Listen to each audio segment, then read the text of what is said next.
Ассалаумағалейкум. Бүгін 19 ақпан. Жұма. Алдарыңызда мен Ғани Өтепбайұлы жарты сағат бойы түк тұрып, бүгінгі күннің ең маңызды оқиғаларын қорытынды жаңалықтарды айтып берем. Ендеше алда көретіндеріңіз. Арпа бидайға сұраныс артты. Қытайлықтар Қазақстаннан алатын астық көлемін 1 миллион тоннадан асырмақшы. Қазақстанда жасалған отандық өндірушілер өз өнімдерінің құрамына толық кепілдік бере алмай отыр. Оның себебі не? Елбасы Нұрсұлтан Назарбаев Нұр Отан партиясының сайлауалды штабына барды. Маңызды науқан алдында билік партиясының әзірлігін байқады. Партия мүшелерінің баяндамасын тыңдап, жастармен жүздесті. Келелі кездесу барысын әріптесім Талғат Уали баяндайды. Экранға зер салайық. Нұр Отан партиясының сайлауалды штабы саяси додаға қаншалықты әзір екенін партияның төрағасы Нұрсұлтан Назарбаев өзі барып тексерді. Саяси ұйымның жастарымен кездесіп, жоспарымен танысты. Одан кейін елбасы дөңгелек үстел басына отырып, жиынды бастады. Қымбатты нұр отандықтар, Қазақстанның барлық өңірлерінде біз науқанның басында, сайлау жұмыстарының басында биылғы жылы кездесіп отырмыз. Дайындығымызды бақылап алайық деп, уақытымызды түгендеп алайық деп, істеген жұмыстардың барлығының нәтижесі осы болады. Партияның сайлауға дайындығы қандай және халыққа нендей үгіт насихат жүргізбек? Бұл сауалдардың жауабын төрағаның бірінші орынбасары Асқар Мырзахметов баяндады. Биылғы жыл еліміз үшін маңызды жыл екендігі белгілі. Тәуелсіздігімізге ширек ғасыр толғалы отыр. Оған қоса сайлау науқаны өткелі тұр. Кезектен тыс сайлау өткізу туралы ресми шешім қабылданғаннан кейін партияның сайлауалды жұмыстары басталып кетті. Бүгінде Нұр Отан партиясының республикалық сайлауалды штабы 16 аймақтық және 208 аудандық қалалық штабтары үгіт насихат жұмыстарына жалпы сайлауға толығымен әзір. Спортшы Серік Сәпиев, жыршы Бекболат Тілеухан, әртіс Нұрлан Әлімжан және скрипкашы Айман Мұсақаджаева. Бұлардың басын бір үстелге Нұр Отан түйістіріп отыр. Танымал тұлғалардың барлығы осы партияның мүшелері. Смысл партийной программы – единство, стабильность, созидание. Нұр Отан партиясының бағдарламасына арқау болған бірлік, тұрақтылық, жасампаздық ұғымдары барша ел халқына түсінікті және жандарына жақын екеніне сенімдімін. Халық бірлігі мен қоғамдық келісімге негізделген сіздің бағытыңыз мемлекетімізді 25 жыл бойына жетістіктерге жетелеп келеді. Бұлар бүгінгі заманның басты құндылықтары. Елбасы нұр отандықтарға сайлауалды платформада бекітілген тапсырмаларға мұқият көңіл бөліп, оның толық орындалуын қадағалауды міндеттеді. Себебі партияның бұл жұмысы Нұрлы жол бағдарламасы және 100 нақты қадам ұлт жоспарымен астарласып жатыр. Сондай-ақ президент сайлаушылардың саяси науқанға қатысу үшін барлық жағдайды жасауды тағы да тапсырды. Бұл міндет әсіресе оңтүстік Қазақстан облысының басшылығына бағытталды. Себебі дәл осы аймақта халықтың саны 3 миллионнан асып жығылады. Қазір енді оңтүстік Қазақстанда мына Астанадағы сияқты суық емес, күн жарқырап тұр, балықтарының көңіл күйлерінің жақсы шығар қазір. Көктем келе жатыр мінекей. Әдейі сол оңтүстік қазақстандықтардың көңілі жарқын болсын деп көрмейсіңдер ме, көктемде өткізіп жатырмыз сайлау. Нұрсұлтан Назарбаев тағы бір мәрте билікті де халықты да үнемшілікке шақырды. Экономикалық ахуал осыған итермелейді. Дәл осы кезеңде табандық танытып, дағдарыстан аман-сау өту жалпыға ортақ қойылған міндет. Нам надо жить по-другому. Не опираясь на большие деньги, которые поступают за счет наших сырьевых ресурсов. То, что у нас есть такие ресурсы, это очень хорошо. Это не будем мы об этом говорить, с сожалением. Мы это используем, но жизнь показывает, что надо нам уходить на альтернативную экономику. Елбасы Нұр Отан партиясының мүшелеріне халықтың мұң-мұқтажына құлақ асуды айрықша тапсырды. Себебі әр адамның пікірі қоғамның кем-кетіктерін жіті түсініп, қажетті амалдар қарастыруға мүмкіндік береді, деді президент. У нас есть люди, которые не трудоустроились, не нашли свое место в этих сложных условиях. Есть дальние аулы, где вода до сих пор не доведена. Есть плохие квартиры жилищно-коммунальных хозяйств, порванные трубы и так далее, и так далее. Кому-то чего-то не хватает. Ну, может быть, нет возможности всем принести на тарелочке ему дать, но поговорить и разъяснить, и сказать, что когда это будет, потому что это будет, мы на это работаем, вот это наша задача. Самое главное, не отворачиваться от нужды и чаяния человека. Сондай-ақ жиын барысында еліміздің өзге де облыстарынан онлайн байланысқа шыққан партия филиалдары елбасына сайлау алды әзірліктерін баяндады. Жиынды қорытындылай келе Нұрсұлтан Назарбаев бүкіл әлем көз тігіп отырған саяси науқанда тағы бір мәрте бірлігімізді дәлелдеуге шақырды. Осындай сын сәтте бәріміз бір көзбен қарайтын болайық. Бір жеңнен қол, бір жағадан бас шығарып, бірлігімізді бүкіл дүние жүзіне тағы да бір паш ететін болайық. Келістік па? Талғат Уәли, Дулат Ентебеков, президент телерадио кешенінің көмегімен қорытынды жаңалықтар.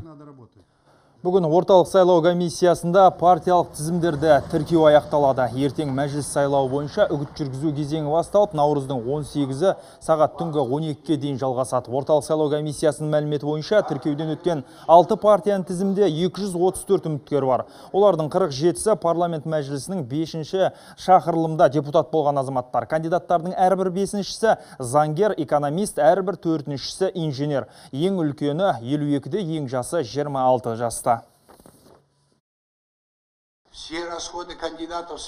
Үгіт насихатқа қатысты шығындар тек сайлау қорларының қаражатынан төленуі тиіс. Партиялар және үміткерлер телеарна, газет, радиода өзін жарнамалау үшін, яғни үгітке сайлау қорларынан 519 миллион 132 мың теңге түсті.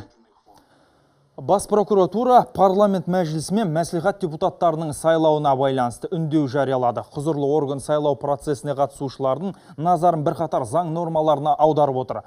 Сондай-ақ саяси науқанның әділ өтуін қамтамасыз ету үшін сайлауға байланысты барлық заңнаманың қатаң бақылауда болатындығын мәлімдеді. Оған қоса бас прокуратура барлық жеке және заңды тұлғаларды, сондай-ақ бұқаралық ақпарат құралдарын саяси науқан кезінде, соның ішінде сайлау алдындағы үгітті немесе жария іс-шараларды заңсыз өткізуге жол бермеу туралы ереже тәртіптерді мүлтіксіз сақтауға шақырады. Үндеуде сайлау туралы заң талаптары орындалмаған жағдайда қандай шаралар қаралатындығы жазылған. Айта кетейік, саяси науқан барысында әлеуметтік желілер мен ақпараттық сайттарда да қатаң қадағалауға алынады. Себебі интернет ресурстарда бұқаралық ақпарат құралдары болып есептеледі. Мәжіліс пен жергілікті мәслихаттар депутаттарын сайлау барысын отандық байқаушыларда қадағалайды. Олардың бір тобымен бүгін сайлауалды бақылау жөніндегі республикалық қоғамдық комиссия өкілдері кездесті. Саяси науқанның тәртібін баяндап, байқаушылардың құқықтары мен міндеттерін жан-жақты түсіндіріп берді. Айта кетейік, отандық байқаушылар саны бүгінде 10 мың адамнан асады. Ол саяси сайлаудың кезінде байқап, негізі мына түгел протоколдармен, түгелдермен танысу оның құқығы бар. Сайлаудың кезінде ол негізі мына видео, аудио, запись, жазу құқығы бар. Сайлау комиссиялардың жұмыстарына араласпау керек. Себебі оған әкімшілікті және қылмыстықта кодексінде негізі жауапкершіліктерді бар. Тақырыпты жалғастырайын. Бүгін Алматыда белгілі сарапшылар қатысқан форум өтті. Басқосуда 20 наурызда өтетін парламент мәжіліс депутаттарын сайлауының барысы талқыланды. Сарапшылар сайлау алды науқанның бірінші кезеңін қорытындылады. Қазақстан Республикасы президенті жанындағы Қазақстан стратегиялық зерттеулер институты ұйымдастырған форумға еліміздегі белгілі саясаттанушылар, саяси шолушылар мен тәуелсіз сарапшылар қатысты. Бүгін сайлауалды кампания аяқталды, енді ертең үгіт насихат шаралары басталады. На мой взгляд, этот этап прошел. Саяси партиялар сайлауға дайын. Сайлауға 6 партия үміткерлерін ұсынды. Бұл көп партиялық жүйенің қалыптасқанын көрсетеді. Орталық сайлау комиссиясы күн сайын атқарылып жатқан жұмыстар туралы ақпарат беріп отырады. Республикалық қоғамдық комиссия мен сайлауды бақылауға ниет білдірген халықаралық сарапшылардың қатары да артып отыр. Сарапшылар сайлауалды кезеңнің жоғары деңгейде әрі бәсеке жағдайында өтеді деп есептейді. Сондай-ақ мақсат мүдделер айқындалған саяси партиялардың белсенділігі жақсы дейді мамандар. Наступает новый ответственный и важный период. Сайлау қызу өтеді деген ойдамын. Сайлауалды науқанның бірінші кезеңінің қорытындысы соны көрсетеді. Партиялар өз саяси тұғырнамаларын жасады. Олардың мазмұны көтеретін мәселелер мен әлеуметтік бағыты әртүрлі. Бұл үміткерлер арасында әділ бәсекенің болатынына септігін тигізбек. Форум қорытындысы бойынша сарапшылар мынандай тұжырымға келді. Ол бәсеке, заң талаптарына сай жұмыс істеу және әділеттілік. Осы үш негізгі фактор сайлаудың салиқалы өтуінің кепілі болу керек. Алмас Садуақас, Мұхит Құдықбаев, қорытынды жаңалықтар. Шетелден бірер ақпар. Ұлыбританияда Қазақстанның стратегиялық зерттеулер институты мен британдық сараптау орталығының жетекші мамандары орталық Азияны дамытудың жолдарын іздеді. Лондон төріндегі жиын жайында әріптесім Нұршапағат Несіпбаев баяндайды. Қазақстан Республикасы президенті жанындағы Қазақстан стратегиялық зерттеулер институтының сарапшылары британдық әріптестерімен кездесіп, халықаралық саясат мәселелерін талқыға салды. Әсіресе орталық Азияның дамуы, Ауғанстан мен Таяу Шығыстың қазіргі жағдайына ерекше көңілі бөлінді. Сондай-ақ орталық Азия 2020 және 2016 жылы орталық Азияда өтетін ең маңызды шаралар атты екі сараптамалық құжаттың тұсауы кесілді. Бұл жиын сарапшылар қауымдастығының арасында тығыз байланыс орнатуға септігін тигізеді. Әсіресе орталық Азия аймағын зерттейтін мамандарға аса қажет.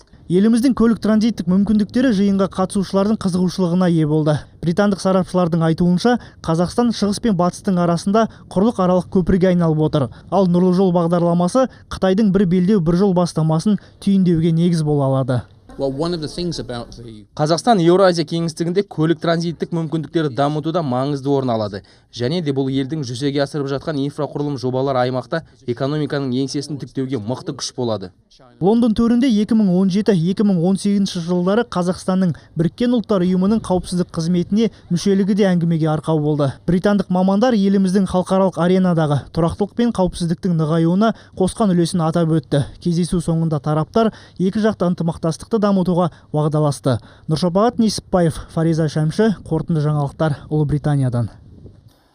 Енді бидай бұрынғыдай қапқа салып тасымалданбайды. Биылдан бастап астық төтесіне вагондарға жүктеледі. Міне дәл осылай. Ондағы мақсат қырдағы алтынның экспортын арттыру. Сөзсіз Қазақстанның астығына сұраныс жоғары. Тіпті Қытай жылына біздің бидайдың 1 миллион тоннадан астамын сатып алуды көздеп отыр. Бұл туралы бүгін Ауыл шаруашылығы министрлігінде үкімет басшысының бірінші орынбасары Бақытжан Сағынтаевтың қатысуымен өткен алқа мәжілісінде айтылды. Біздің астығымыз бүгінгі күні конкуренттік сапада жылдағы экспорттық мүмкіндігіміз 7 миллион тоннаға жетеді. Ал қазіргі кезде біз 5 миллионнан тонна артық астықты экспортқа шығардық. Ауыл шаруашылығы мамандары мал басының санына да тоқталды. Мәселен, елімізде бүгінде 2 миллионға жуық жылқы, 6 миллион сиыр және 18 миллионнан астам қой бар. Осы тұста алқа мәжілісінде ет экспорты әлеуетінің де сөз болғанын айта кеткен жөн. Былтыр шетелге сатылған ет салмағы 16 мың тоннадан асты. Биылғы жоспарға сәйкес 30 мың тонна етті экспорттау көзделіп отыр. Бүгінде отандық ауыл шаруашылығы тауарларын өндірушілер ішкі нарықтың 97%-ын ірі қара етімен қамтамасыз етіп отыр. Яғни сиыр етінің импорты небәрі 3%-ға. Соң кезде сөрелердегі өнімдердің көбіне мына сияқты Қазақстанда жасалған деген белгі соғылып жүр. Бұл қуантарлық жағдай, себебі елімізде отандық өнімнің үлес салмағы күн санап артып келеді деген сөз. Алайда бұл белгінің де арқалатар жүгі ауыр, яғни атына зат сай болуы керек. Тарқатып айтсақ, қазақстандық тауар ұсынған кәсіпорындар өз өнімнің сертификатқа сай жергілікті екенін дәлелдей алмай жатыр. Тексеру жұмыстарын Атамекен ұлттық кәсіпкерлер палатасы жүргізуде. Әзірше 60 мекеменің 8-і ғана қазақстандық өнім болып шықты. Ал мониторинг барысында 40 кәсіпорынға тиесілі CTKZ құжатының күші жойылды. Тағы 61 кәсіпорынға қатысты шешім жуырда жарияланады. Айта кетейік, тауар өндірушілерге Атамекен ұлттық кәсіпкерлер палатасы CTKZ сертификаттарын 2014 жылдан бастап бере бастаған. CTKZ құжатына қатысты дау қайда шықты? Неліктен кәсіпорындар мұндай сертификатқа қол жеткізгісі келеді? Тексеру жұмыстарынан қандай нәтиже күтуге болады? Тақырып төңірегіндегі түйткілді мәселелерді тілшіміз Гаухар Омарбек зерттеп көрді. Әріптесім дәл қазір бізбен сараптамалық орталықтан тікелей байланысқа шығады. Қайырлы кеш, Гаухар. Қазақстанда жасалған деген атауға ие тауарлардың құрамы 100% жергілікті өнімдерден тұра ма? Жалпы атауына сай сертификат кімдерге беріледі? Қайырлы кеш, Ғани, әңгіменің әлқиссасын әуелі осы өзіңіз тоқталған STKZ деген ұғымнан бастасақ. Сертификаттың бұл түрі тек Қазақстанда жасалған өнімдерге беріледі. Ескерілетін жай, өнім құрамының 100% өзіміздікі болуы міндетті емес. Мысалы, сүт өнімдеріне қажетті кейбір қоспалар шетелден жеткізілуі мүмкін. Тауардағы қазақстандық үлестің мөлшері тіпті 0,15%-ді көрсетсе жеткілікті. Тек мал шаруашылығы мен пайдалы қазбалар. Су және жер қойнауына қатысты өнімдерге аталған сертификатты алу үшін 100% көрсеткіш талап етіледі. Қазір СТКЗ құжатына ие компаниялар саны 3000-ға жуықтады. Олар шамамен 10.000-нан астам өнім өндіруде. Атамекен ұлттық кәсіпкерлер палатасы өкілдері мұндай жүйенің әлі ел экономикасына қаншалықты пайдалы екенін түсіндірді. Совершенствование системы. Қазақстандық тауар өндірушілердің сертификаттау жүйесін жетілдіру бағытында бірқатар тиісті жұмыстар атқарылуда. Мысалы, бұған дейін СТКЗ нақты тауарға ғана берілсе, қазір бұл құжат кәсіпкердің атына рәсімделеді. Яғни, барлық өнімнің көлемі қамтылады деген сөз. Тауар өндірушілер үшін СТКЗ құжаты үлкен маңызға ие, себебі аталған сертификаты бар компаниялар отандық тауар өндіруші деген мәртебеге ие. Олардың өнімі тендер өткізу кезінде басымдылық беріледі, әрі Еуразиялық экономикалық одақ өкілдері экспортталу барысында кедендік рәсімдеу кезінде жеңілдіктер көрсетіледі. Бұл мемлекет тарапынан үлкен қолдау екен түсінікті. Ал мұндай сертификаттан айырылған компаниялар жайында не айтасың, Гауһар? Бұдан бұлай Атамекен ұлттық кәсіпкерлер палатасы сертификаттың шынайылығын тексеруге құзырлы. Тек жарты жыл ішінде оларға 140 мекемеге қатысты шағым түскен. Тексеру барысында сертификат алуға қажетті құжаттарды заңсыз рәсімдеген 40 кәсіпкер анықталды.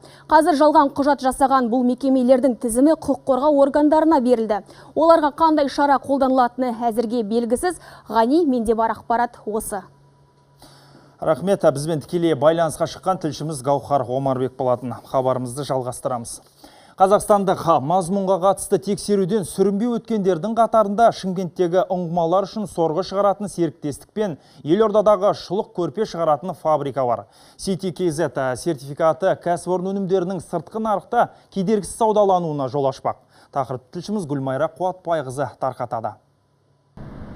Шымкенттегі ұңғымалар үшін сорғы шығаратын зауыт өнімін Германияға экспорттау туралы ұзақ мерзімді келісімге қол жеткізді. Неміс әріптестері сорғының сапасын әбден тексеріп, әлемдік талапқа сай келетінін растапты. Енді кәсіпорын жылдық өндіріс ауқымын 5 есеге арттырмақ. Сертификат СТКЗ является... СТКЗ сертификаты әлемдік нарыққа шығып ірі келісім шарттарға қол жеткізген қазақстандық кәсіпорындардың даму көрсеткіші. Бұл бізді қолдаудың бір түрі де. Біз мұнсыз ұзақ мерзімді контракт жасай алмас едік.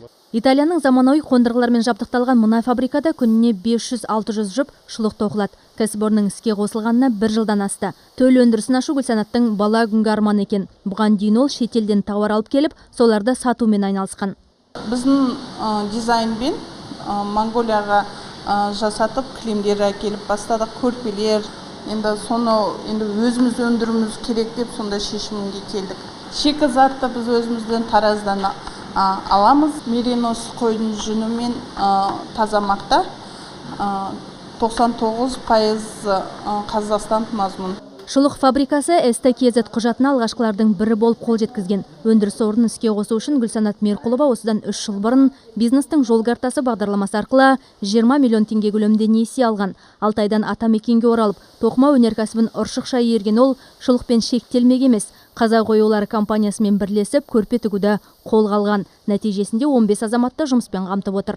Біздің дүкенде барлығы 37 өнім өндірушілердің тауарлары жиналған.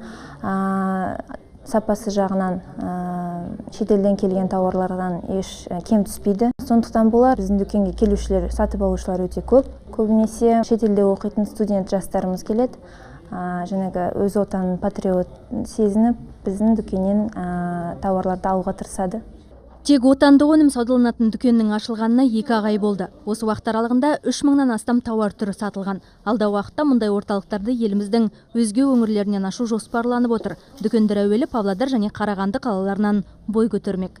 Еңбектеген баладан еңкейген қартқа дейін тап осы дүкеннен өзіне қажетті өнімді сатып ала алады. Сапасы өте жоғары, ал бағасы қолжетімді. Мәселен, бас киім 11 мың, менің үстімдегі пальто 23 мың, ал мойнымдағы таза жібектен тігілген орамал 5 мың, жиынтық құны 39 мың. Тап мұндай бағаға нарықтан 3 бірдей тауарды сатып алу мүмкін емес. Отандық өнімді таңдау арқылы ел экономикасының дамуына төл үлесіңізді қосыңыз. Гүлмайра Қуатбайқызы, Серік Қоңырбаев, қорытынды жаңалықтар. Қорытынды жаңалықтарымыздың екінші бөлігінен көретіндеріңіз. Атырау мұнай өңдеу зауыты трансформациялау барысында 2-бірде ірі жобаны қолға алды. Осының арқасында көп замай еуропалық стандартқа сай өнім шығармақ. Еліміздегі үздік жас инноваторлар анықталды. Стартап болашақ байқауы мәресіне жетті. Шығыс Қазақстан облысы Серебрянск ауданының тұрғындары енді облыс орталығына таксимен емес автобуспен қатынайды. Ал биыл Атырау облысында халықты табиғи газ желісіне қосу аяқталады. Аймақтардағы өзге де жаңалықтарға кеңірек тоқталайын. Жамбыл облысында дәрі-дәрмектің негізгі түрлерімен АИ-80 және АИ-92-93 маркалы жанармай бағаларын негізсіз көтермеу туралы келісім жасалды. Жергілікті 7 фармацевтикалық компания күнделікті өмірде аса қажетті дәрілер бағасын қымбаттатпауға уәде берді. Жанармай құюмен айналысатын 8 сауда желісі де автокөлік отынының құнын өсірмейтін болды. Талаптың орындалуын арнайы штаб қадағалайды. Маңғыстау облысында еш жерде баламасы жоқ отандық өнімдерді ғана сататын базар бар. Қазақстанда жасалған өнім сатушыға тікелей жеткізілетіндіктен мұнда тауар бағасы арзан. Сауда орталығы жергілікті бизнес-инкубатор аумағында ашылған. Кәсібін енді бастаған тұрғындар осында келіп кеңес алады. Қазір 14 кәсіпкер кеңселерді жеңілдікпен жалдап отыр. Ал Шығыс Қазақстан облысы Серебрянск ауданының тұрғындары енді облыс орталығына таксимен емес, автобуспен қатынайды. Жергілікті кәсіпкер 16 миллион теңгенің жеңілдетілген несиесіне 3 шағын автобус алып, ескі автопаркті жөндеді. Қазір қоғамдық көлік облыс орталығына тәулігіне 2 рет қатынайды. Павлодар облысында жұмысшы мамандықтар бойынша білім алып жатқан колледж студенттері бұдан былай 100 нақты қадам ұлт жоспарындағы міндетке сәйкес ақысыз оқиды. Оқу орындары болашақ жұмыс беруші кәсіпорындармен келісім шартқа отырған, сондықтан түлектердің барлығы екі қолға бір күрек табатынына сенімді. Биыл Атырау облысында халықты табиғи газ желісіне қосу аяқталады. Бұл туралы өңір басшысы Бақтықожа Ізмұхамбетов мәлімдеді.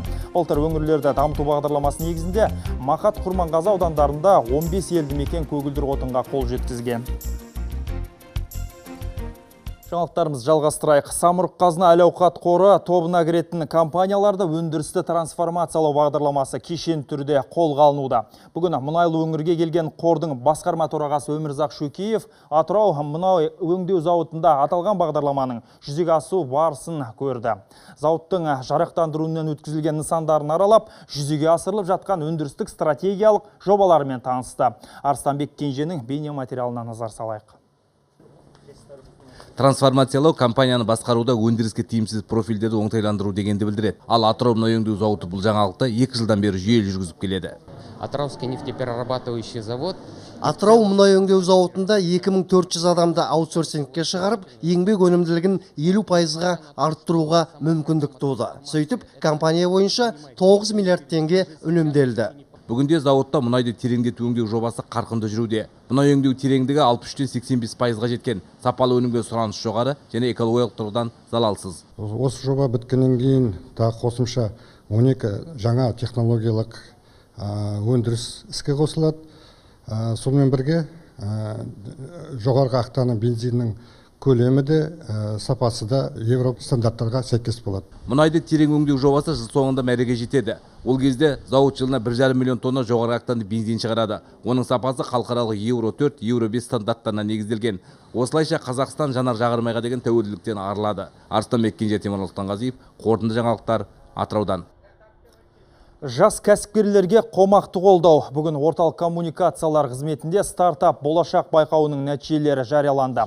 18 бен 29 жас аралығындағы жеке кәсібін ашуға ынталы жастарды қолдауға бағытталған байқауға 2000 өтініш келіп түскен. 20 іріктеліп 3 жоба үздік деп танылды. Бас жүлде 10 миллион теңгелік тегін грант астаналық Әділет Елеусовке бұйырды. Ол мектеп оқушыларын нақты ғылымдарға баулитын зертхана жобасын ұсынған. Байқауға қатысқан өзге де үздік жобаларға жалпы сомасы 30 миллион теңгенің гранттары табысталады. Ұйымдастырушылар игі бастаманы жалғастырмақ ниетте. Біз сенімдіміз осындай байқауды қайтадан осы жылы өткіземіз деп. Әрине, біз де сырттан байқап жатырмыз.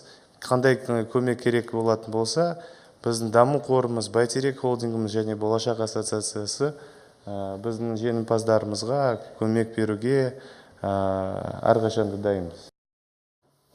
Ал Павлодарда студенттер арасында үздік бизнес идеялар байқауы жарияланды. Бұл жас дарындардың инновациялық жобаларын қолдау мақсатында Сұлтан Махмұд Торайғыров атындағы мемлекеттік университетінде жүзеге асырылуда. Десе де өз жобасын кәсіпкерлікпен байланыстырғысы келетін жастар қазақстандық қамту бойынша өткізілетін сатып алуларға қатысудың қиын екенін айтады. Үшінші курста оқитын Ләззат Смағұлова жаңа сүт өнімін жасаудың технологиясын ойлап тапты. Мұздатылған йогурт микроэлементтер мен дәрумендерге бай.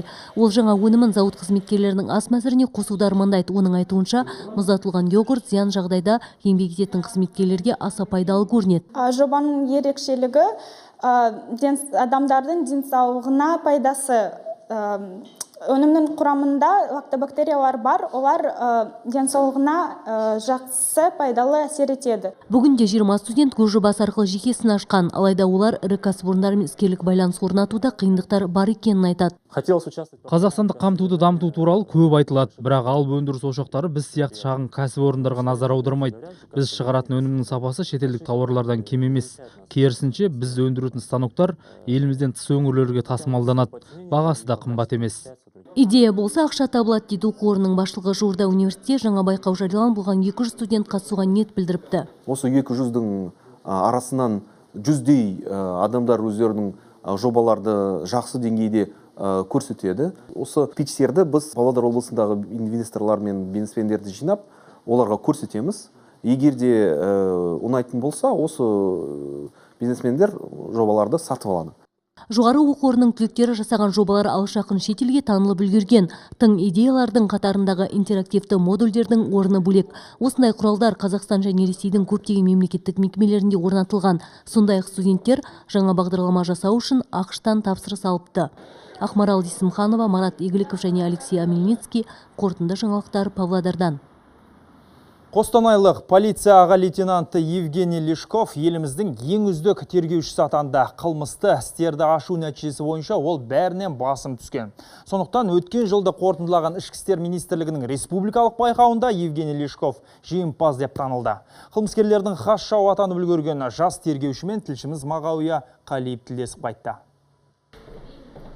Небары 25 жастағы Қостанай заң академиясының түлегі бүгінде бөлімше басшысы. 4 жыл бұрын қатаң режимдегі Жітіқара колониясында еңбек жолын бастаған Евгений кейін Қостанай қалалық ішкі істер басқармасына ауысады. Осы қысқа мерзімде өзін тегеурінді тергеуші ретінде таныта білді. Өткен жыл ол тергеген қылмысты істер саны еліміз бойынша рекорд саналады. Бірақ нақты қанша екендігін өзі де дөп басып айта алмады. Бірінші кезектегі міндетім адамдарға көмектесу. Мен өзім сот шешімі шыққаннан кейін ғана нақты нәтижеге жеттім деп санаймын. Күдіктінің күнәсін мойындату үшін оның кілтін тауып, ішкі сырын ашу аса төзімділікті, ыждахаттылықты қажет етеді. Бір істің айналасында бірнеше адамның тағдыры тоғысып жатады. Солардың ақ қарасын анықтап, бұлтартпас дәлел айғақтарды алдарына тарту жауапты міндет. Әр күніміз бір-біріне ұқсамайды. Әр қылмысты іс жеке бір тылсым дүние. Сондықтан басыбайлы беріліп, терең бойламасаң, оның байыбына жету қиын. Соңғы жылдары тергеушілерге артылған жауапкершілік жүгі ауырлай түскен. Соған қарамастан Евгений ынта ықыласы мен еңбек қорлығының арқасында толағай табыстарға жетіп отыр дейді әріптестері. Ең бастысы ол ерінуді білмейді, сөзіне берік, ісіне мығым. Сондықтан үздік тергеуші деген атаққа толық лайық деп санаймын. Үздік атанғанымен жас тергеуші толдым жеттім деуден аулақ, әлі де алар биігім алда деп біледі. Мағауия Қалиев, Сергей Трахтенберг, Хабар, Қостанай. Дәл қазір стартап болашақ байқауының қорытындысын телекран арқылы тамашалаудың сәтті туып тұр. Ендеше жас кәсіпкерлердің инноваторлық жетістіктерін көруге асығыңыздар. Ақтық мәрені Хабар агенттігі ұсынады. Демалыс күндеріңіз сәтті өтсін. Ақпараттар айдында Хабармен бірге болайық ағайын.